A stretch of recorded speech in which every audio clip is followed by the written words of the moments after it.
we'll open up for questions. Folks online can ask questions through the chat box, or they can send Carrie an email through rise@mcmaster.ca so we can take questions from them. For the folks who are here in the room, you're welcome to ask questions. For folks who are here, we'll just hand you the mic so folks can hear it. Keep in mind that the questions should be targeted at us as part of RISE. If you have policy questions, you can direct them to the ministry, but Karen and her colleagues are listening in just in case it gives them additional insights about the OHT Central Program of Supports. So we'll stop there. Carrie, did anything come in for the time being? Okay.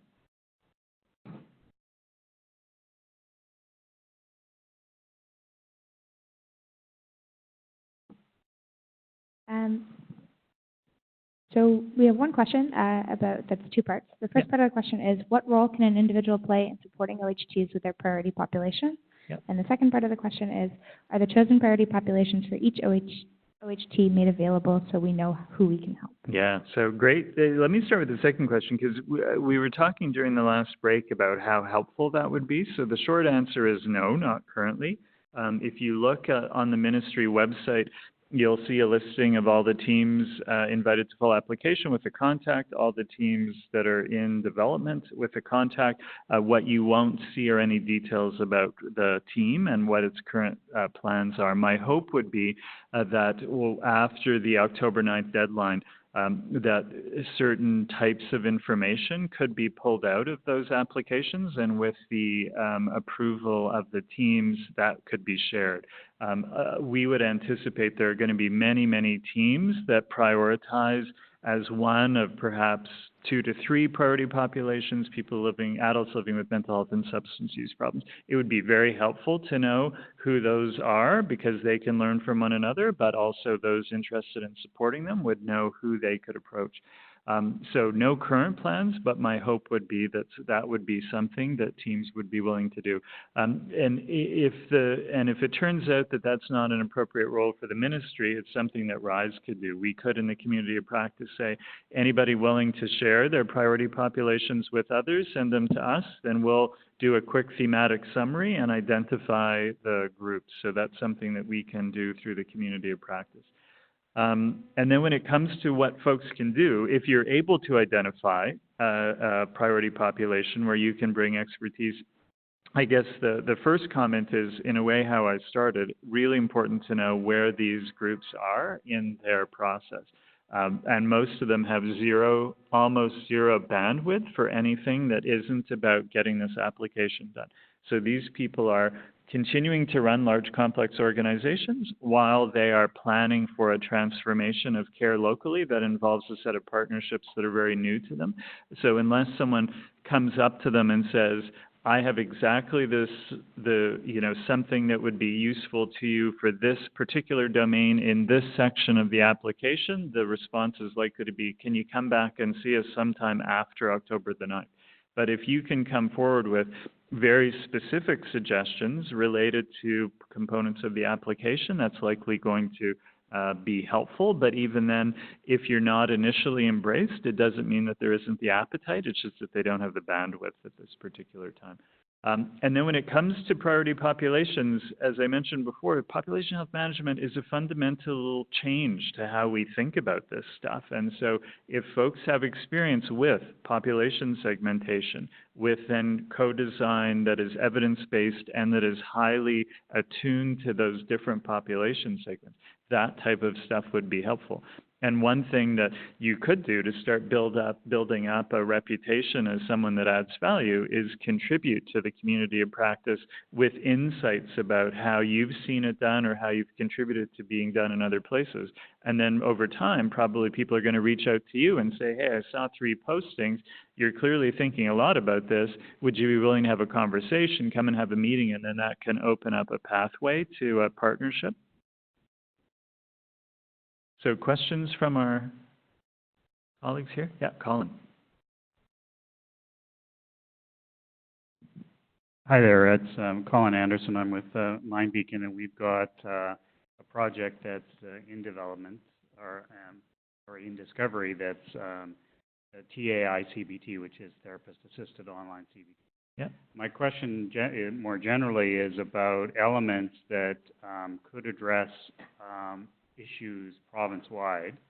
For example, services in French, services to people in underserviced areas, and any care gaps on the continuum, so people who don't have mental health supports, for example. Yep. So aside from the community of practice and going through a working group, at one point there had been some discussion about whether there might be some cross-cutting or overarching mechanisms that would be for services that might be province-wide. Because I would imagine individual groups, there's lots of them that weren't able to meet 100% of the scope of services. Absolutely. And so I guess we're just wondering, what is the most efficient way to address and help with some of those kind of things? Maybe it's through the community of practice side of the equation, but I was just wondering if there had been anything more formally set up. I don't think the list of in-discovery teams was posted. No, you're right. Yeah. So the teams that were posted were the teams invited to fill application, the teams in development, but the other one, which links to your question, is they also posted what are called the innovation models. So 9 models and they're typically teams that have a bit more of a regional or a provincial focus.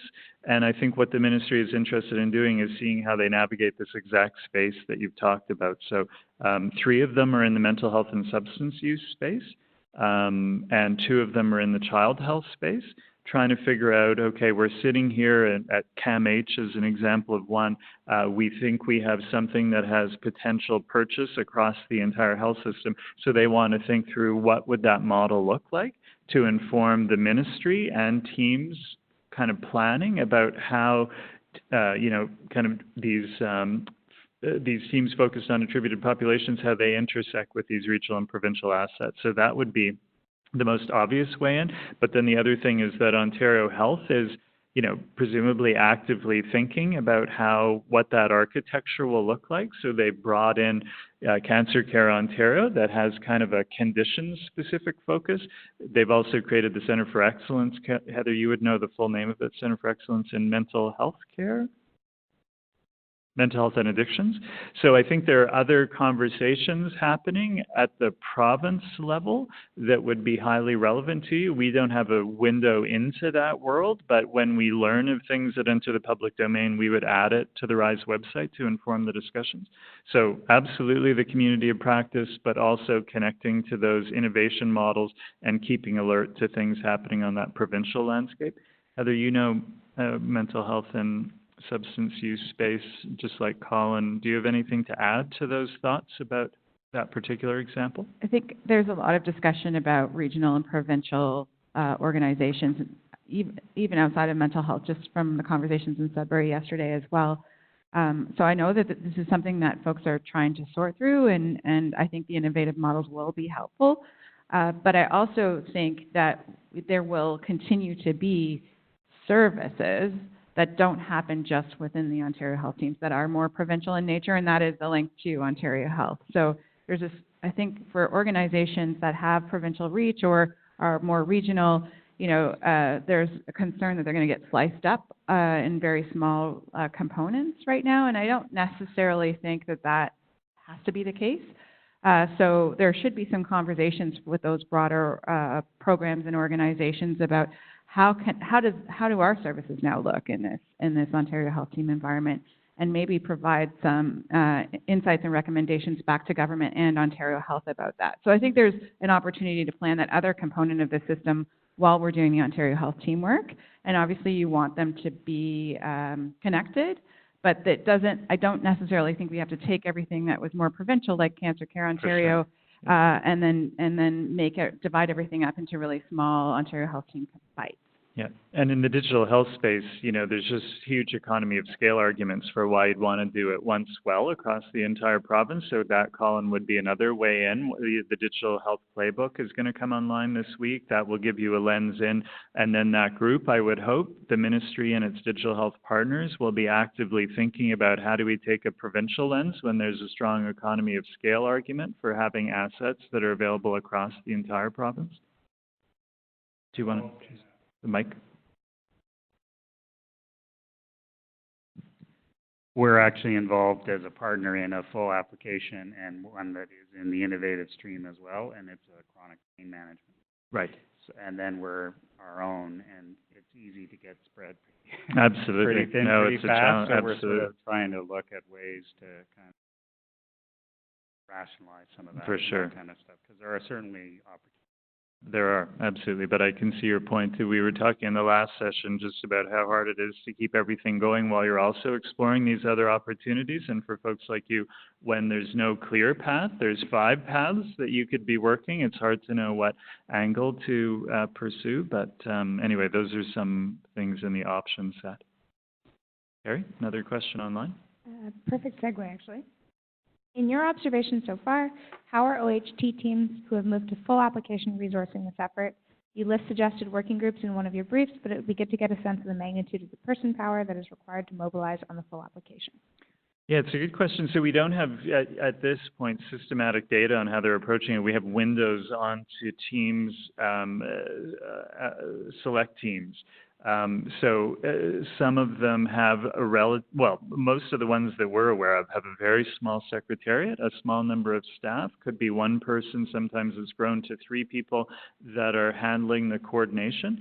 And sometimes the resources for that are coming from the more well-resourced partners. That could include the hospitals.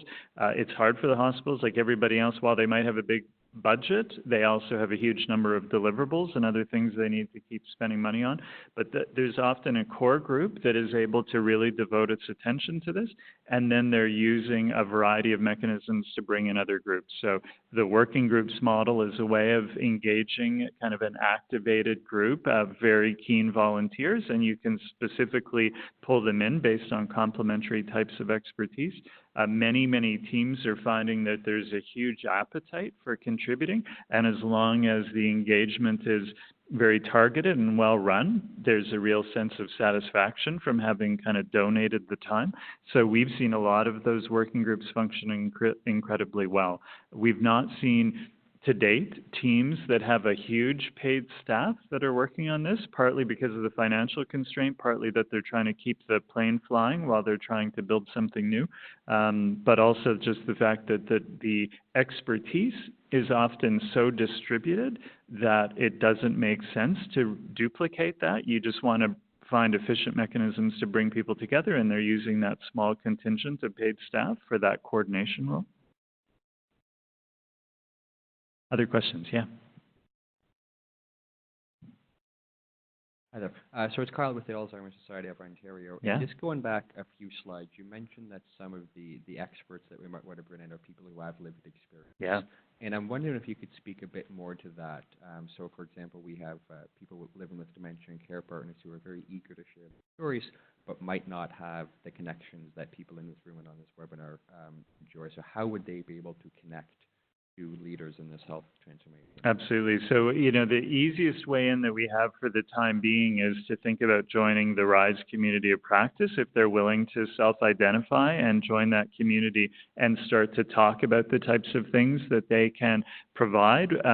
And even just the act of filling out the simple little survey that we have, that we ask people to fill out before joining the community, is very helpful to us, because it asks them to talk about whether they have any experience with any of the building blocks within that, any of the domains, and then specifically, are they able to bring rich experiences in the patient partnership area? And if so, then what we're hoping to do over time is try to develop a matching service. So we might say, hey, we've got 20 patient partners that have come forward that have experience with A, B, and C. Many teams are grappling with this. Does anybody see the opportunity to make connections with these individuals? And then with their approval, we would make that connection. So that would be the easiest way in. We're open to other thoughts about how to do it. We've been told by many people, including Julie Drury, who's the chair of the Minister's Patient and Family Advisory Council, that they're just incredibly thoughtful patient partners out there that may have been involved in a LIN, they may have been involved in a variety of patient and family advisory councils, and they're keen to contribute, but they don't know how to make that link. So we're very keen to facilitate it. For now, we have that one mechanism, but again, open to other thoughts about how to do it. So anything else, Carrie, online? Otherwise, we're just We just have a few minutes left, no? Okay, so final call, everybody. Otherwise, we'll wrap up the WebEx session. All right. Well, thank you very much for joining us. And if you have any questions that are policy related, don't hesitate to send them into the ministry. If it's about access to resources, it could well be that RISE might not always be the solution for you. So again, if you have questions about support, send them into the ministry, the contact, and then the ministry will then engage us. But if you have any questions that are very specific to us, we'd be delighted to get an email from you. So thanks very much. So Carrie, I'll turn it over to you to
Okay, folks, we're going to get going. Should I just do a sound check with Steve to confirm? Okay, great. All right, everybody. So welcome to the session today. We have a number of people online and some folks here in the room. So just keep in mind that we're going to be audio recording the online version of this. So my name is John Levis. And oh, there.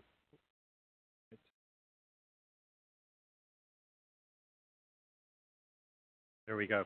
So we're just going to spend a couple of minutes on introduction, and then we're going to zero in on 5 topics that are particularly relevant to teams in discovery and teams in development and other folks who are interested in learning more about the teams model. Why are people moving back farther? Oh, so you're at the same level as the yes. It's like sitting in the front of a movie cinema. Exactly. And then we're going to have lots of time for questions. So my name is John Levis. I'm one of the 3 RISE co-leads. We have a colleague, Rob Reed, who is at the Trillium Institute for Better Health. Rob's on holidays this week, and our colleague, Jeremy Grimshaw, also on holidays this week. We have 2 folks that are here with us today, Heather Bullock, who's going to be co-presenting with me, and Carrie Waddell, who's RISE focal point based at the forum. We have this space because the CIHR Institute of Population and Public Health very kindly offered to co-host the series of meetings today with us. So they are physically based here at York University under the leadership of Stephen Hoffman. From the Ministry of Health side, we're going to have Karen Liu, who's going to pipe in at one point to talk about the OHT Central Program of Supports. And the ministry staff are listening in on these meetings to better understand the need for supports among teams. So keep in mind this isn't a focus on. We're not going to be able to answer policy questions. If you have policy questions, they're best directed to the ministry, but we're here to answer any questions about supports that you might need to allow you to be successful as an Ontario Health. Just some background, if you want a copy of the slides, they're already posted on the RISE website, so you can download them at any time. We're zeroing in on topics that we think are particularly relevant to teams that are in development and in discovery. And if you have any thoughts about topics that you're struggling with, we're very happy to deal with them in future sessions.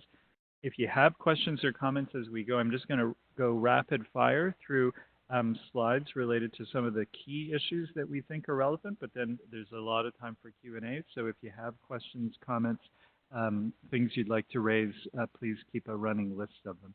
And just keep in mind that the views that are going to be expressed in the presentation come from us as individuals. They're independent of the ministry. We spend a lot of time listening very carefully to their policy statements and so on, and incorporate that thinking into what we say. But at the end of the day, these are comments coming from us.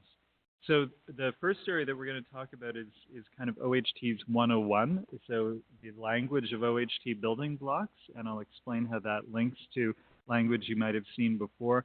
And we're going to spend a chunk of time on the areas of strength and opportunities for improvement emerging from the self-assessments, because that's probably the most tangible thing that we can say that would give you insight into the types of things that people want to focus on.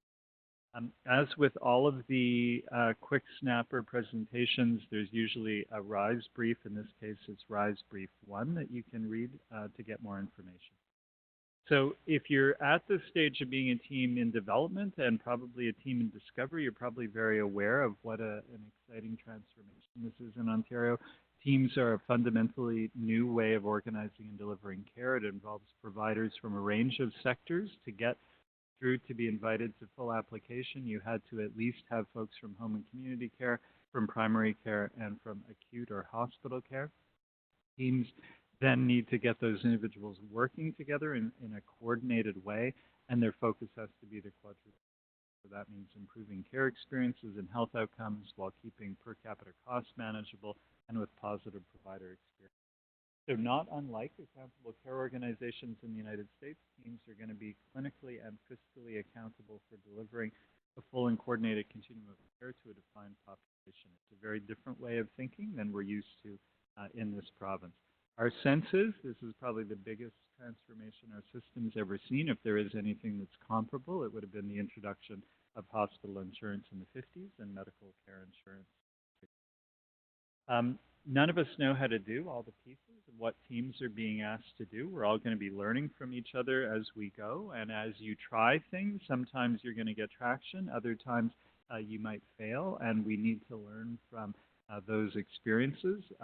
What succeeds and what fails in one community might look different in another community. So we need to be attentive to that. But the hope is that RISE can try and help you learn from others and share your learnings with them. So RISE fits into something that you'll hear Karen Liu from the ministry talk about shortly, the OHT Central Program of Supports. Just to give you the lay of the landscape, there are 31 teams that have been invited to submit an OHT full application form. So they have until the 9th of October to get that form in. Those people are very, very focused on trying to get that application form completed and take all the steps necessary in their community to get there.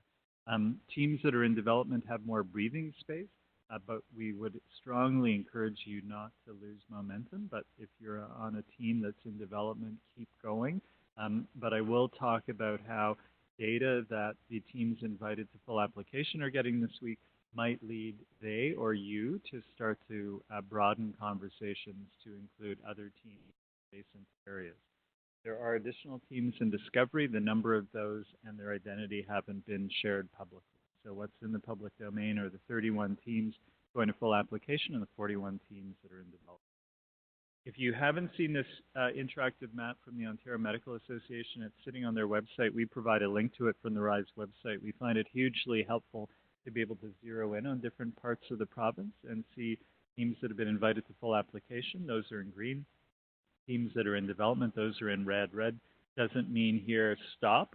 We hope that teams in development are continuing to work. It's just a differentiating color to help to see them more easily on the map.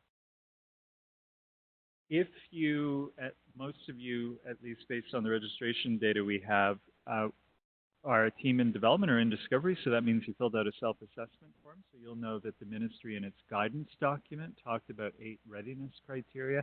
We've changed that language to OHT building blocks because to us what they are describing are the building blocks of a high-functioning team that is accountable for the health of the population. We've slightly, we've changed the order of some of the readiness criteria and we've slightly tweaked the wording, but this is entirely lined up with the ministry's guidance document and the self-assessment that you completed. So that's the first column. What we then did was we read through what is expected of teams at maturity, and we identified 58 domains where teams would need to make strategic choices. So some of the building blocks had many, many domains. So the example that you'll see in the middle column here is building block 4, patient care and experience. That's the integrated care piece. There are 18 domains covered there. Other building blocks might have a smaller number of domains. The rightmost column then are the links to the full OH2 application. So although none of you, if you're not part of a team that's been invited to full application, might have looked at that yet, you should just know that there remains a direct match between the building blocks language or the building blocks concepts and the full application. Sometimes it's a one-to-one match of building blocks, like building block 1, defined patient population matches directly to the section of the application, section 1 about your population. Other times, like patient partnership and community engagement, building block 3 in the leftmost column maps to questions in 4 different sections of the application, sections 5. But the whole thinking that went into the guidance document, into the self-assessment, remains front and center as teams move to the next stage of full application. This language of building blocks, domains, and so on is used throughout everything that we do at RISE to make it very easy for you to make connections between the resources we're providing and others are providing and what you need. The ministry has not shared feedback with teams invited to full application about areas of strength and opportunities for improvement. Many of the teams that were identified as being in development, however, did receive feedback. So there's a mix of teams in terms of who has received feedback. We've listened very carefully to the statements being made by the ministry about the areas of strength and the opportunities for improvement. And we've summarized what we have heard them saying publicly about those. So we have identified 6 areas that are common opportunities for improvement among teams that are in development or in discovery. One is define target population. So the ministry is looking for a well-justified statement about your target population that reflects an understanding of the demographics, the cost drivers, utilization, referral patterns, and barriers to equitable care. I mentioned before one thing that's going to change this week or next for every team invited to full application, and that is that they're going to get a second data package. They've already received a small data package. They're now getting a big one, and that will include a map of the naturally occurring care patterns of patients in their region. So if you imagine, I'll use Hamilton, where I work.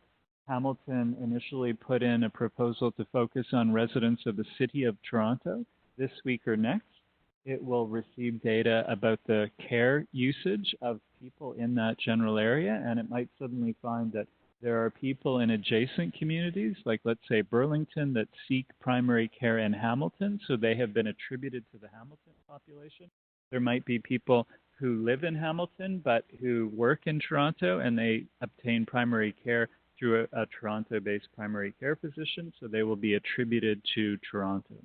So this is now a time when teams invited to full application are going to be looking around saying, oh, we might need to be thinking of new partners that are outside what we had understood our boundaries to be. So if you're a team that is in development or a team in discovery, you might find for the former, because they know who you are, that you might be approached, but you might over time want to be asking questions about those teams, about whether there's a potential overlap between the area you're focused on and what those naturally occurring patterns are. So the intent of the attribution model is no one wants to say to patients, you cannot go here. They want to encourage patients to keep going to the primary care providers they've historically gone to. So that's why people get attributed, and what drives the attribution is primary care care seeking. So if you're rostered, about 82% of patients are attributed based on who they're rostered with. Another 16% of them are attributed based on where they normally get their primary care, even though they're not rostered. Second area for improvement, full continuum of in-scope services. So you probably will know that to make it to full application, there was a particular focus on making sure that teams could cover home and community care, primary care, and specialty or hospital care. Some teams that didn't make it through to full application at this stage were perhaps strong on 1 or 2 of those, but not all 3 of them. At maturity, teams will need to cover all services except for the most highly specialized. Third area for improvement, many teams very, very strong on patient engagement. It's been an area of focus in Ontario for some time, but one area that the ministry was looking for and now is looking for even more explicitly in the full application is the engagement of Francophone populations and Indigenous communities. So if you're a team doing active work, those might be 2 populations that you want to pay particular attention to. 3 more of the opportunities for improvement. One is probably common to virtually any team in this province, including those invited to full application, and that's because it's the biggest change from how we do things. And we use the term population health management here to describe that. So this is a transition from focusing on individuals to focusing on populations, and it's a transition from reactively responding to the people who walk through the door to proactively offering them services that can best meet their needs. So population health management, I'm going to come back to this in a bit more detail, but one of the things that's key is in picking year 1 priority populations, zeroing in on population segments for whom quadruple aim metrics are particularly poor now.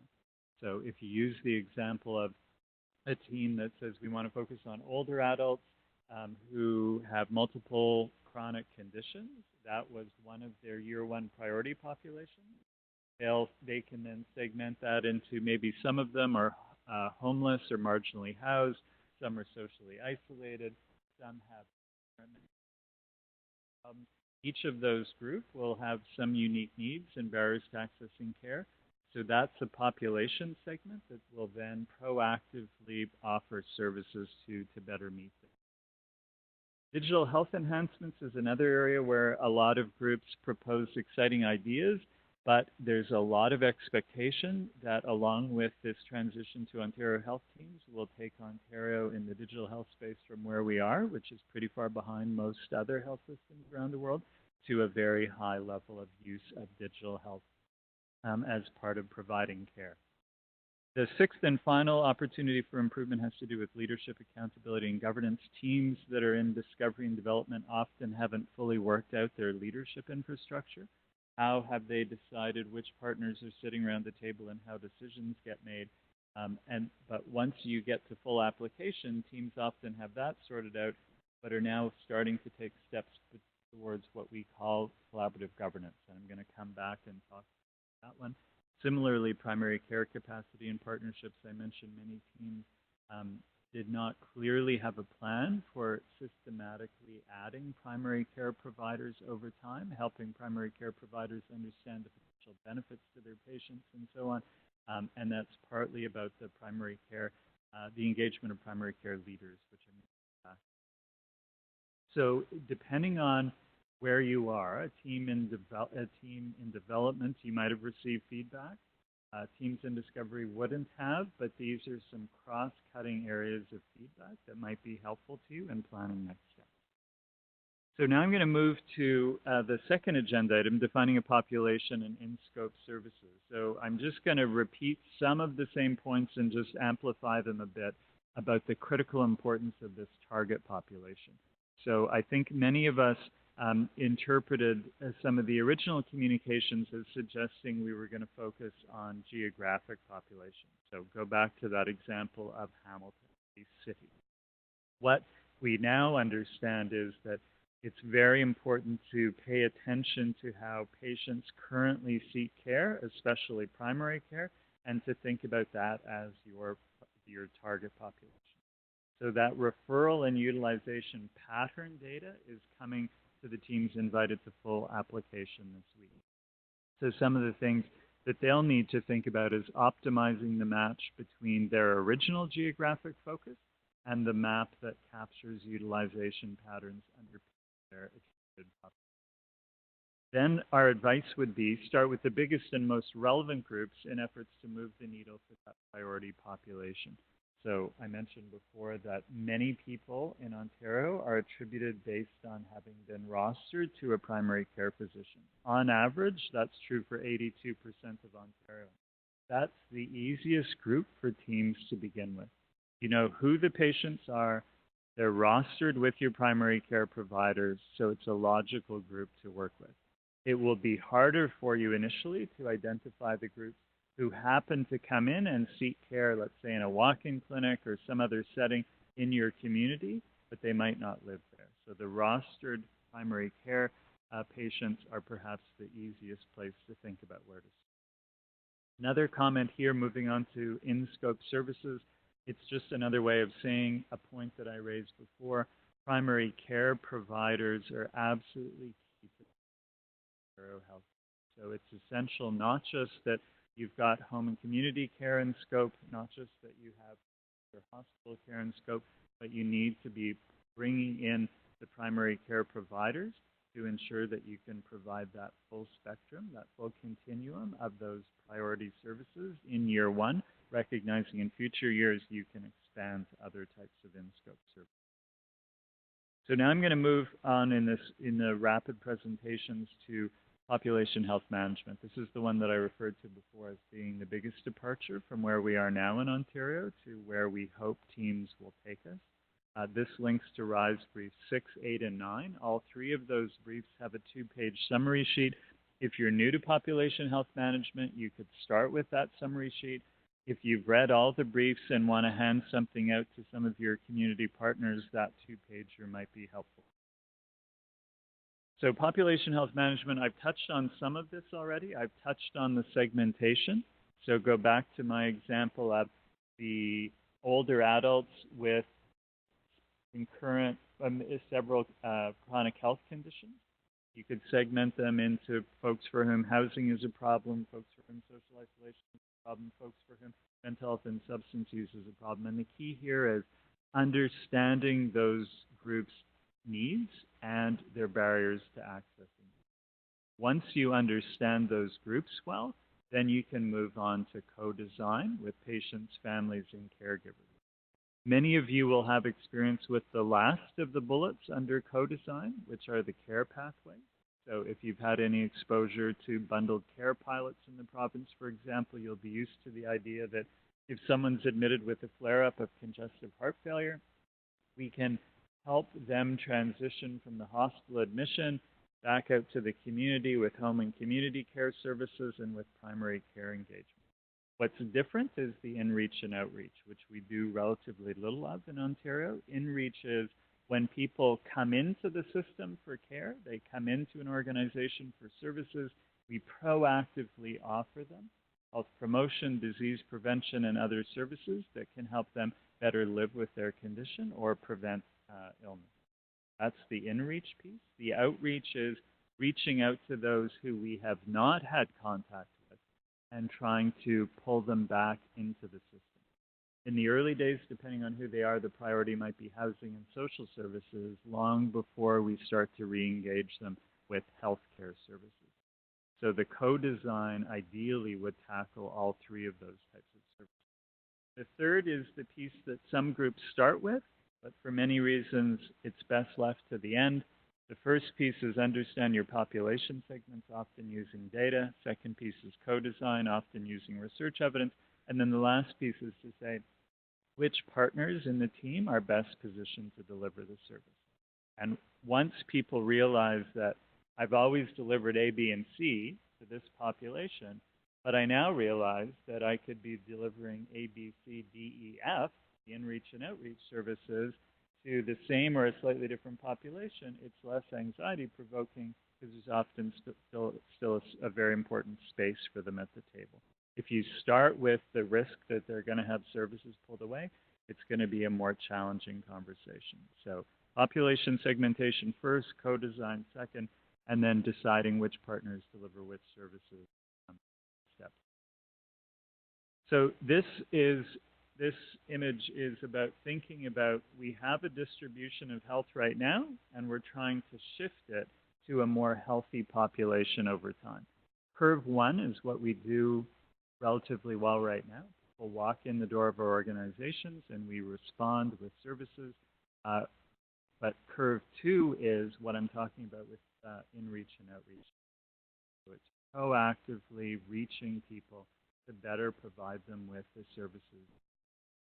Three, I'm not talking about today, but it's also key. It's when we intervene on groups. So cities, for example, have a big role in influencing the built environment. Many groups have an important role in income, all the social determinants where we're intervening on groups and populations, not individuals. Absolutely a piece of the puzzle, but I'm talking here about expanding from curve one to include curve two. This is just a quick reminder that that first step is very reliant on good data analytics. And the Ministry for teams invited to full application will get a lot of rich data analytics provided to them, but you can start to build up the data analytics that you draw on. Step two is very heavily dependent on evidence. We know a lot about how to design or what would be appropriate in care pathways and what would be appropriate as part of in-reach and outreach services. I won't go through the principles in detail, but many teams find it helpful when they approach population health management for their year one priority populations to have some guiding principles just to reassure everybody that we're going to build on their experiences. Our focus at the end of the day is making things better for patients, both their care experiences and their health outcomes. We're open to new and different roles. The government is open to hearing about what rules currently are getting in the way of you meeting the needs of your patients. I've talked about data, I've talked about evidence, so certain of these principles might be very helpful in laying the groundwork for population health management. Second to last piece is the leadership infrastructure and the work plans, including primary care leadership and engagement. So there's a couple of briefs that we have here, 2, 3, and 4, that would be relevant.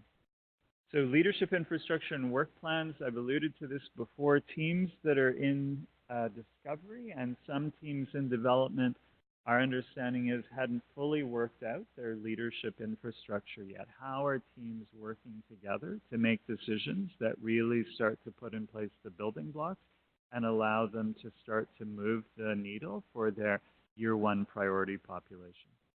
So this is just meant to illustrate what we see some teams doing. Some teams have an executive leadership group with the CEOs and EDs sitting around the table for the big picture strategic choices and to make sure that they are informed and can work with their boards to bring their boards along on this change. Second, a more operationally focused group with the VPs operations, directors of programs and stuff when things start to get very concrete about how we're going to do things better or differently. And then very often working groups focused on particular priorities. So the full application has an appendix for home care. It has a full application for digital health. Those are areas that teams moving to full application often have dedicated working groups specifically focused on. Many groups have working groups focused on primary care leadership and engagement, which I'm going to come to in a minute. Work plans can help a lot. This is a lot of different pieces that need to be done concurrently. So we've taken some work plans that we encountered and made them a bit more generic so that if you find it helpful, you can just take the Excel document and all the worksheets and modify it so that you can use it for your own work. Primary care leadership and engagement, I mentioned before, absolutely essential. One relatively common opportunity for improvement for all teams is really having primary care fully engaged in this transformation. We've suggested 3 steps you might want to take. One is help the full diversity of primary care providers in your area understand what these teams are about. Why could it be better for their patients? What would it mean for their practices? You don't need to reinvent the wheel here. There are lots of associations doing superb work to educate their members. There's a long list of acronyms here, but they deal with family physicians, nurse practitioners, family health teams, Indigenous primary health care groups. So just keep in mind that you can point primary care providers to these resources to help them better understand where this model could take them.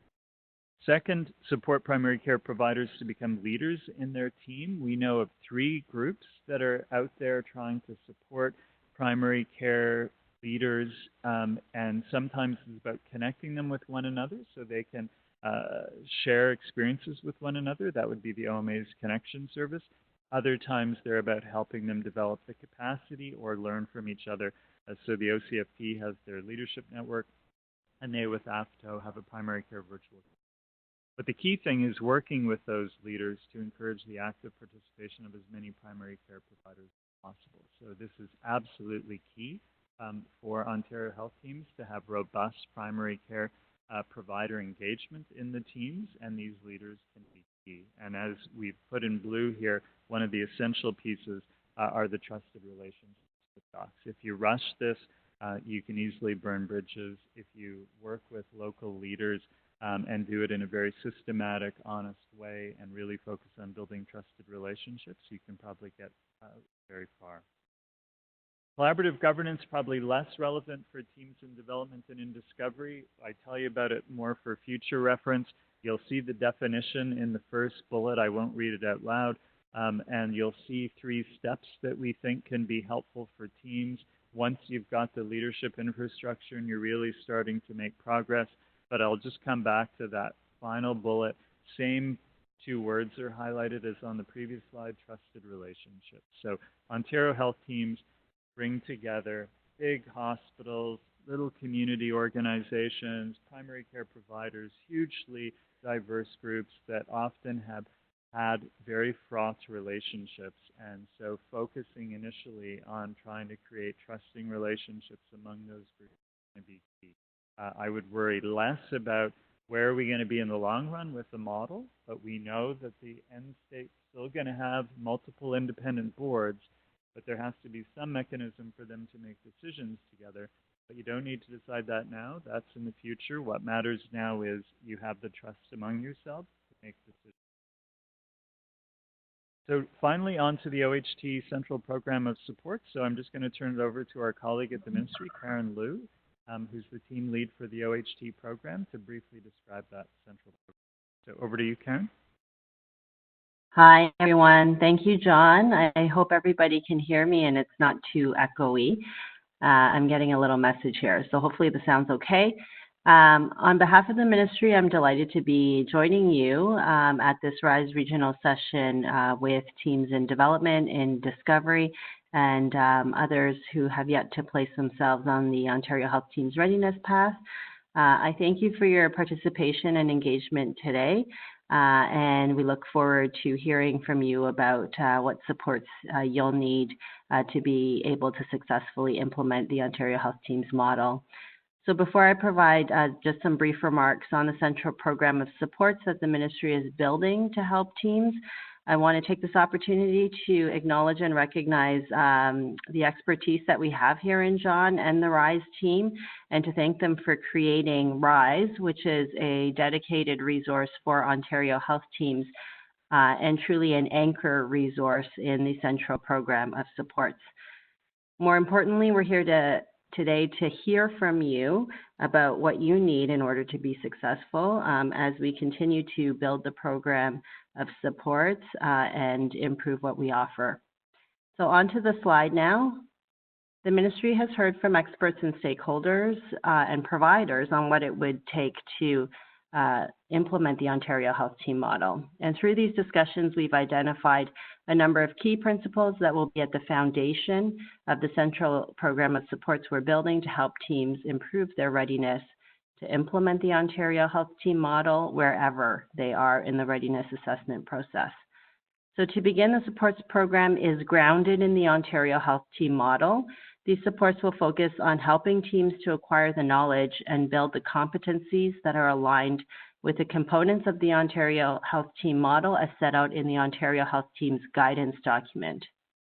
The program is also built to meet teams where they are.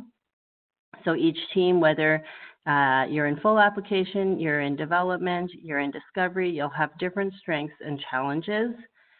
Through your Ministry's point of contact, if you have one, we'll have a way to understand how each team needs to be supported, and teams in discovery can also let us know what you need through the Ontario Health Team's email address. The program will also be end-user centered and co-designed where possible. We want to make sure that the supports provided are useful and actionable by teams, and we want to continue to expand our offerings, and we'll be looking to you to provide that perspective on what's working and what's not. The program will be iteratively developed and continuously improved. We are just at the beginning of building this program of supports, and again, we'll be looking to you to let us know how we can improve it and expand the supports offered.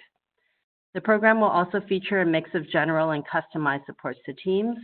So what you'll find is that the supports program currently features a variety of general supports that have proactively been made available to teams.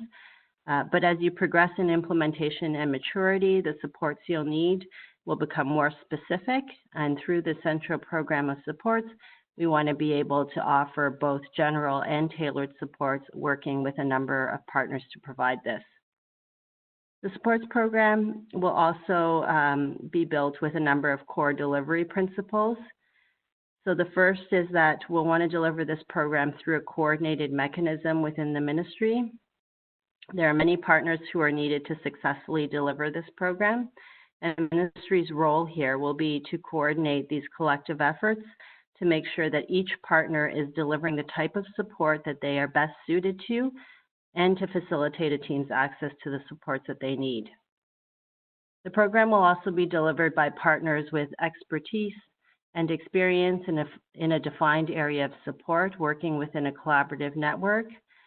So again, no single organization can deliver all the supports that are required for teams to be successful Ontario Health Teams, and we'll be looking to build our network of experts and have that local capacity to support teams across the province wherever they are.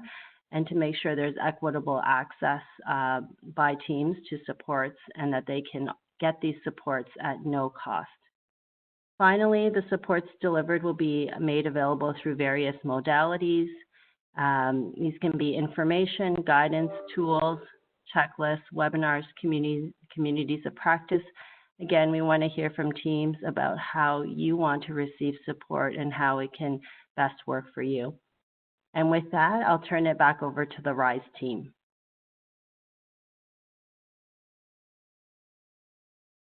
Thank you, Karen. Oh, it is a little bit quieter, this mic. I'm going to just go over what we think RISE can offer and give you a bit more specific details on what we're planning to do over the next months as people are working toward either developing their team further or moving from discovery into development. So really, the point of RISE is to help to be part of this ministry-supported program of supports, to support the teams in their journey, their readiness journey, so that you can tackle in the best way possible the monumental tasks that you have ahead of you around building all of those 8 building blocks. We're hoping that RISE can help us to attend to the lessons learned from other accountable care organizations that have gone through a similar sort of transformation. We're hoping that we, as a resource, can help teams in development and discovery and innovative models to reduce the need to rely on expensive consultants and other costly measures to help you with getting the information you need, as well as we're hoping to curate resources so that they're more manageable for you. So you don't feel like you're drinking necessarily through a fire hose, and instead you're sipping from a glass. So that's what we're hoping RISE will do over the short and medium term, and ideally over the longer term as well for the Ontario Health teams. The vision of RISE is to create a rapid learning health system that continually ups its game around achieving better care experiences and health outcomes for individuals and families, at manageable per capita costs and with positive provider experiences, so the quadruple aim. Our mission, again, is to contribute to the central program of supports. We want to be providing timely and responsive access to the Ontario-based assets that we have in the province.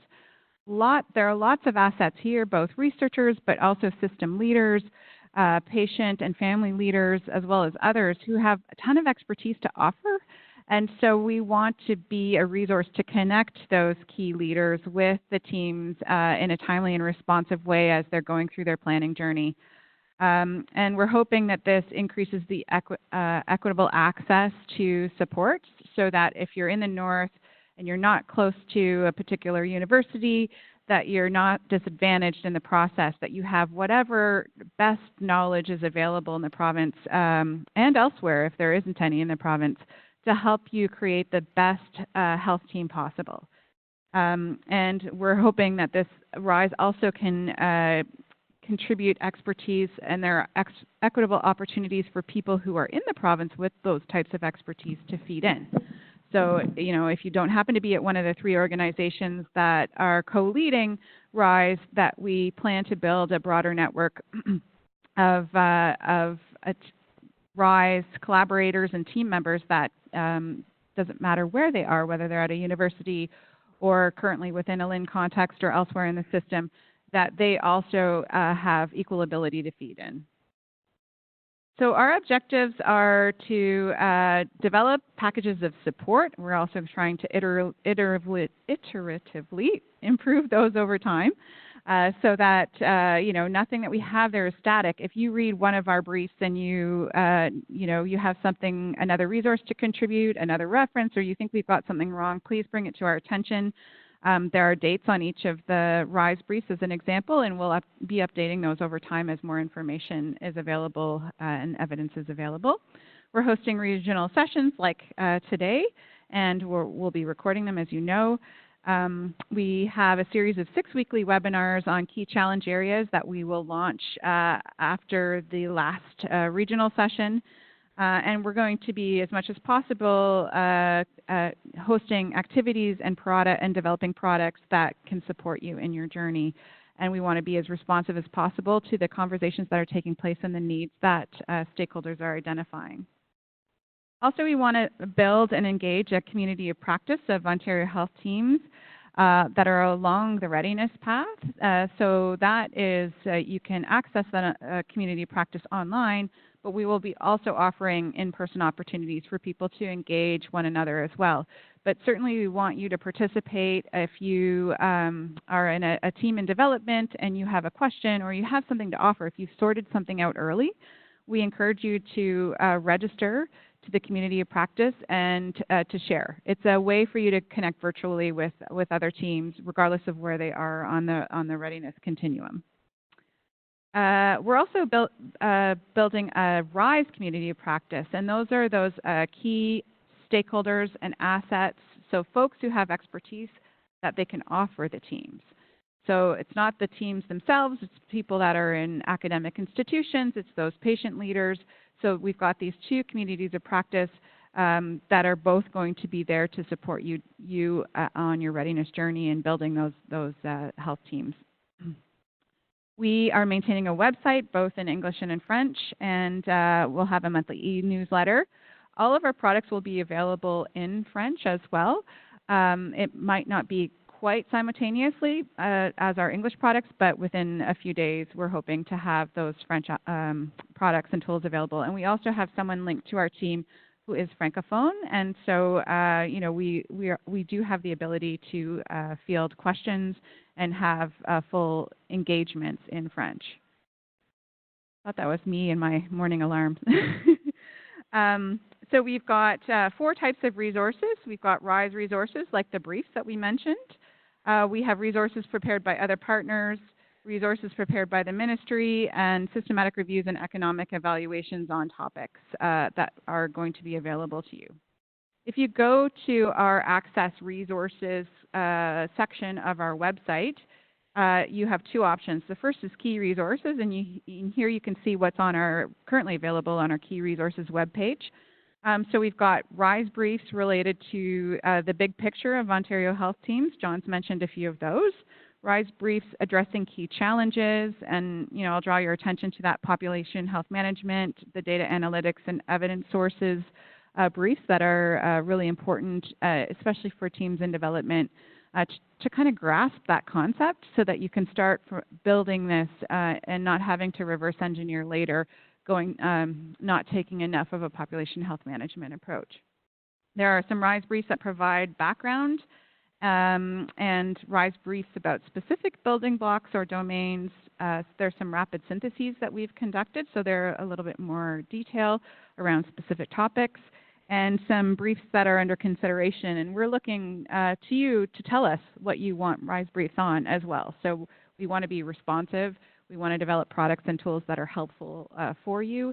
So this is meant to be an interaction and an engagement. It's not just unidirectional from us out to the world. On each RISE brief, if you haven't had a chance to look at them, there's a box that identifies content by building block and also by the section or question in the full application form. So even if you're in development or in discovery, it's good to know what the ministry is asking you in terms of a full application, so you can start to think through some of those components. So this is just a snapshot of one of our briefs that shows that box that I just mentioned. Also under that Access Resources tab, there's an All Resources section, and this is a screenshot of that, and it curates content by building block and section. So each of those blue tabs there you can click on, and then you'll see for building block 4, that's expanded, and so it'll show each of the domains under that building block that we've identified, what RISE resources are available, what partner resources are available. So in this case, we have the RISE resource for building block 4 on population health management. We've identified a partner resource, which is the Health Services Policy Research. I probably got that wrong. Health System Performance Research Network, Practice, I usually just call it by its acronym, so practice guides on implementing integrated care that we have available there. We've identified some ministry resources, the jurisdictional scan of select integrated care systems. And if we don't have a RISE-specific resource, you can see those curated searches on the right-hand side. If you click on that, that will take you to the results of a search related to the systematic reviews and economic evaluations that are available globally on that topic. So this is meant to be kind of an easy way for you to access what different types of resources are available, and so that you understand what type they are. Are they coming from RISE? Are they coming from a partner? Are they coming from the ministry? This is one-stop shop idea.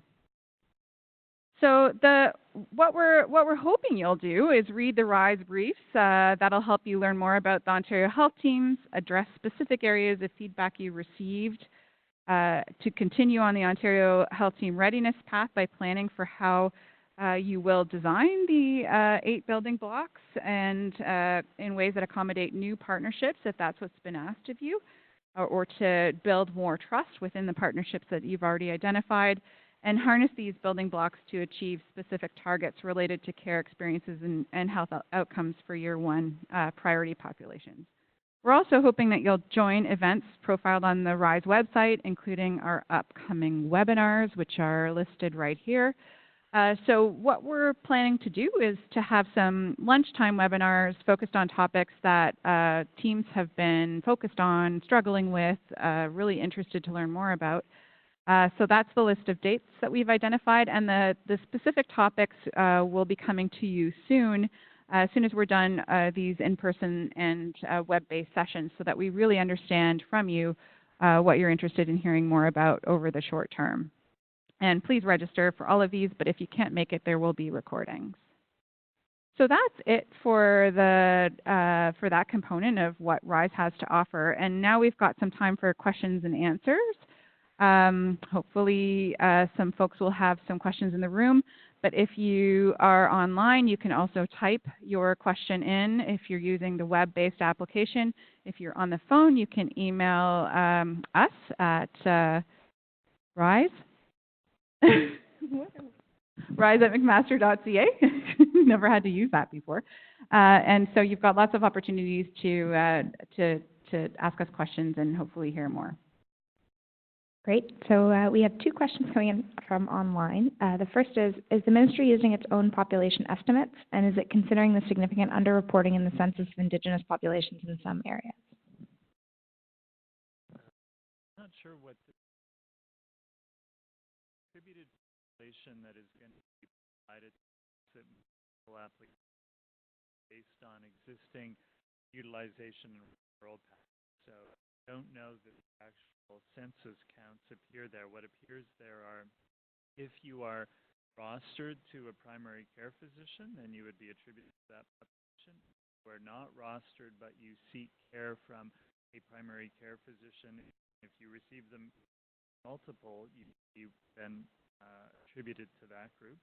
And there's about 2% of the Ontario population that doesn't fall into either of those categories, and so there's a slightly more complex calculation.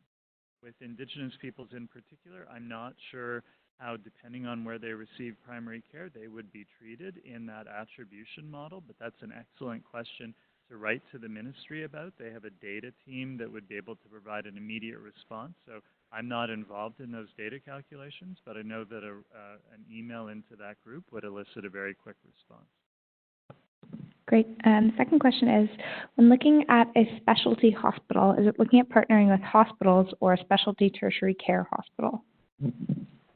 I think that, I'm not sure that I got the question entirely, but I think one thing that we all need to be aware of is that when you think about building a team that covers the full continuum of care, when you get to acute hospitals, some of those hospitals play both the role of a local community hospital, in which case it could be that they are entirely captured by that Ontario Health Team, but many hospitals also play a regional role and some play a provincial. So an example of the provincial role might be let's say Waypoint, which is a mental health facility, has a provincial forensic psychiatry program that serves the entire province. I think that that is something that is being worked out and will be worked out in the years to come, how those regional and provincial assets intersect with Ontario Health Teams. There was a slide earlier where I said the expectation is that at maturity, Ontario Health Teams would cover the full continuum of care except for the most highly specialized services. So those will always remain separate with the exact definition to be determined. But I think between now and maturity, there are lots of unanswered questions about that gray space between the types of services that get access most of the time versus those ones that might be sufficiently specialized that there's some regional dimensions. So that space, I think, will stay gray, and the ministry is going to be looking for advice from many different corners about how to deal with that.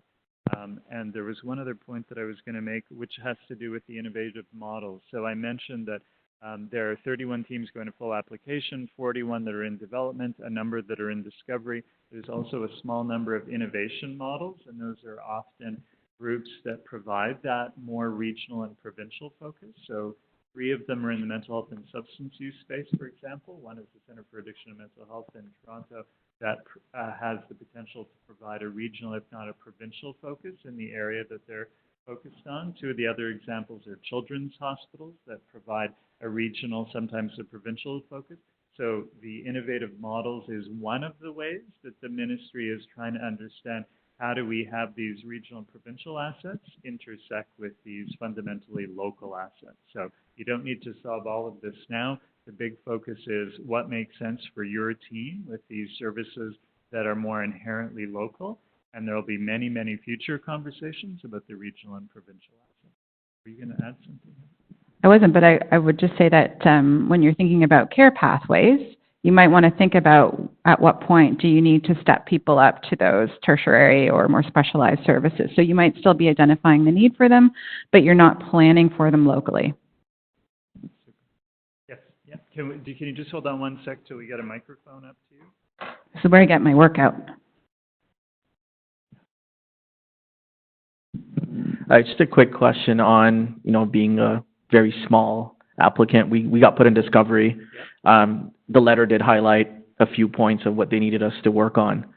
One of them was mental health. But there's 2 questions to this. A, as a smaller team who does a lot of chronic and episodic care with patients from a mobile health perspective, and also from a home care perspective, we do a lot of private, but we do a lot of chronic care, for the high needs patients from hospitals in Toronto.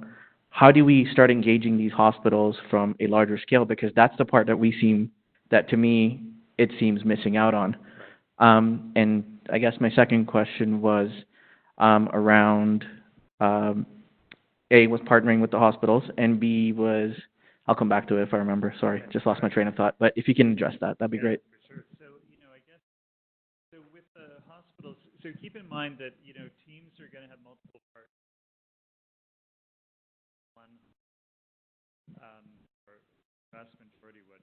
And the teams that are at this critical juncture of going to full application are really focused specifically on meeting this 9th of October. So if you feel that the solutions you're bringing to the table connect very directly to helping them meet that deadline successfully, then the best thing to do would be to then contact the focal points for those teams.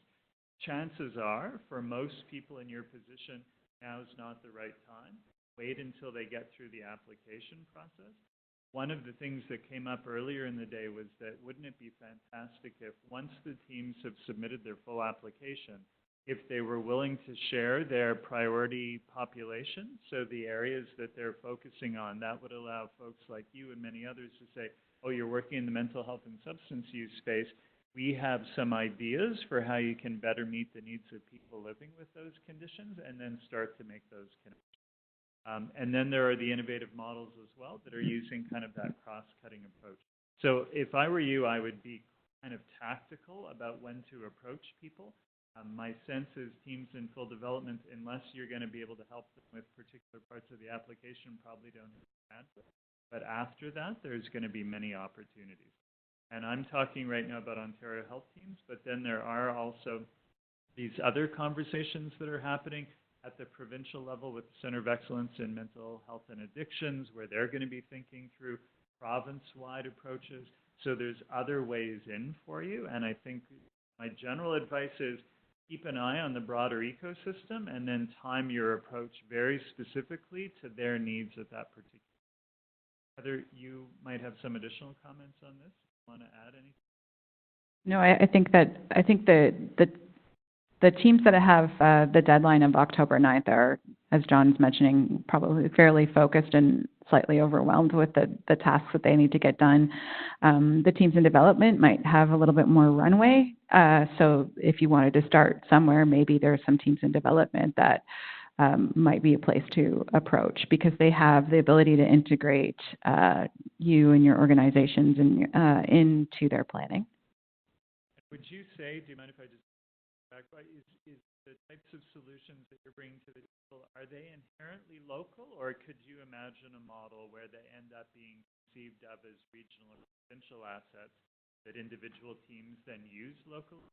We've got if you talk about if you talk about the in-scope services that we provide, we've covered everything off. We've checked almost every box except for hospital engagement and addiction and mental health. We've checked everything else off. We've had a year and a half of proof of concept of the ecosystem that we've created privately. Like that's partially OHIP, partially private pay. Yeah. We took that model and said, okay, this is what the system needs after years of studying it, right, at the leadership level. We said, this is what the system needs. This came out. So we said, well, why don't we bring this to the table? We have an opportunity to apply that model, right? So are you everything. We're providing primary care, digital health, telehealth. We're providing sort of everything you can think of except for the hospital engagement part and the mental health part of it. We do a lot of referrals to the different areas, obviously, but we've covered that off pretty much in a broader sense. Okay. Yeah. I'm entirely right. Follow up. Sure. One thing is that if you are touching this week or relatively soon, if not this week, it's what's called the Digital Health Playbook. Describe their conception of where we need to be from that perspective. So that will be very oriented advice if digital is a component of what it is that you're bringing to the being able to speak to the language captured in the document will be very important. Would it help? Because we've done about 2 years of research in 9 different states in the U.S. Because some of us have trained in the states. Would that help? It's based on sort of not just what's been done, what the government wants here, but we've also done a lot of research. But yeah, about 2 years worth. I think that one of my early slides was the importance of evidence. So I think people are increasingly going to be saying, what evidence do you have that this is effective and cost-effective to reach our priority? So if you have robust evidence understanding what you're putting forward, then that absolutely should be front and center in your description. I just find in the initial readiness document, I just didn't think we had enough space to put everything down. No, so this is where I'm coming back and saying, is there an opportunity to go back to like Arise and say, would you guys help us evaluate our model? Possibly. Let's have a brief look at it, meet with you guys down the road and say, hey, this is wow, or this is what you need to work on as well. And one of the reasons why on the central program of support slide, Karen mentioned the importance of the central coordination is that right now the ministry has a few partners in it, of which RISE is one, but they plan to, as Karen said, add partners over time. One of the things that has been under discussion is whether there would be a group that would specifically focus on digital health evaluation, so being able to speak the language of where the ministry is hoping we're going to get in that space, but also speak the language of folks with solutions like you might bring to the table to better understand when there's a connection, and if the evaluations that have been done aren't entirely convincing for our context, to help you think through what would be required to get to the next stage. So I would encourage you to keep an eye on that central program of supports, and you could submit a question now to see if any decisions have been made, but check in a few weeks, a few months, because it could be that there is an element of the central program that can better meet your needs on the digital side. Any other questions online? So Carrie, let's go to some online questions.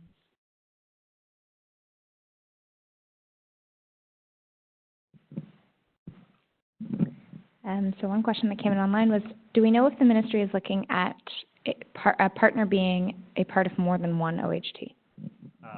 So again, I can't answer policy questions, but I can just tell you that for many people that there are partners that are on multiple applications. So there are groups in this province that their delivery mechanism is very distributed, and they have groups in almost every community, and you'll see that organization represented on many of the planning teams. So it's absolutely appropriate. I think where the tension arises is where we get to that issue about an economy of scale, because your solutions that you're bringing to the table, or your knowledge of populations or whatever, is more regional and provincial. So that to sit at every table might not be possible. You as an organization might not have. That's an area that we're hoping through RISE and other parts of the central we can help people navigate to think about when is it important for you to be there at all the key meetings, versus are there ways that we can get teams working together and bring you in ways that you can contribute to the thinking in a more efficient way. And then there's going to be times where the preferred delivery route is actually regional or provincial, and the teams need to be able to intersect with you, but it doesn't make sense to reinvent the wheel in every single community. So that's something that we've learned a lot about today that we need to be actively thinking about.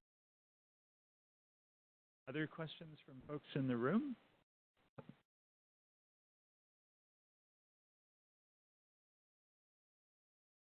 Questions?